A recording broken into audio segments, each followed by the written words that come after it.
नमस्कार, मैं senior international cardiologist doctor Rahul Ramteke Leecrest hospital में हूँ। और आज हमने एक हिस्टोरिक मोमेंट था आज हमारे अस्पताल के लिए, जहाँ पे हमने एक रोटाप्रो एब्लेशन प्रोसीजर किया हुआ है, जो कि एक बहुत ही स्पेशल एंड कॉम्प्लेक्स प्रोसीजर है और ऐसे करने वाले बहुत ही कम हॉस्पिटल है और आज हम उन हॉस्पिटल की लिस्ट में शामिल हो गया है।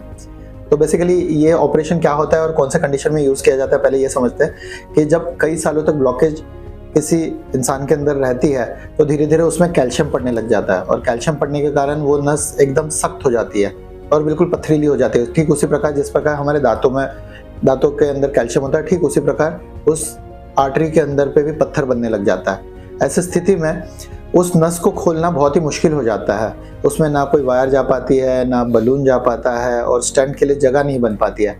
ऐसी स्थिति में हम रोटाप्रो डिवाइस को इस्तेमाल करते हैं, जो कि एक ड्रिल मशीन की तरह है। आपने अगर रूट कैनाल प्रोसीजर देखा होगा तो आपने देखा होगा उसके अंदर एक ड्रिल यूज करते हैं। ये ठीक उसी प्रकार की ड्रिल होगी।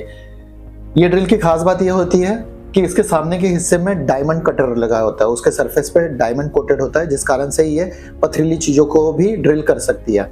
और ये बहुत ही छोटी होती है, यानी 1.25 mm के साइज से लेके ये 2 mm के साइज तक के होते हैं, जो कि छोटी छोटी नसों के अंदर जाके ये ड्रिल करती है। जैसे कि आप राइट साइड में देख रहे हैं, ये हमारे कल के पेशेंट का है, जिसमें ये कैल्शियम के अंदर ये उसको चीरती हुई ये डायमंड कटर पर आगे जा रही है।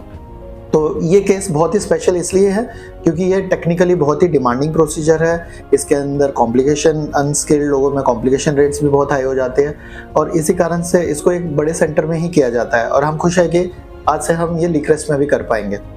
तो हमारे पास जो पेशेंट आया था, ये 67 ईयर के वृद्ध मेल पर्सन थे और इनको ब्लॉकेज की समस्या कई दिनों से थी। कई बार ये एडमिट हो रहे थे, कई जगह पे इनको ऑपरेशन के लिए मना कर दिया था क्योंकि कैल्शियम बहुत ज़्यादा था उनके आर्टरी में। तो हमने इसको सक्सेसफुली खोला है और 2 दिन के ऑब्जर्वेशन के बाद सब सही चल रहा है। तो अब हम पेशेंट को डिस्चार्ज भी कर रहे हैं।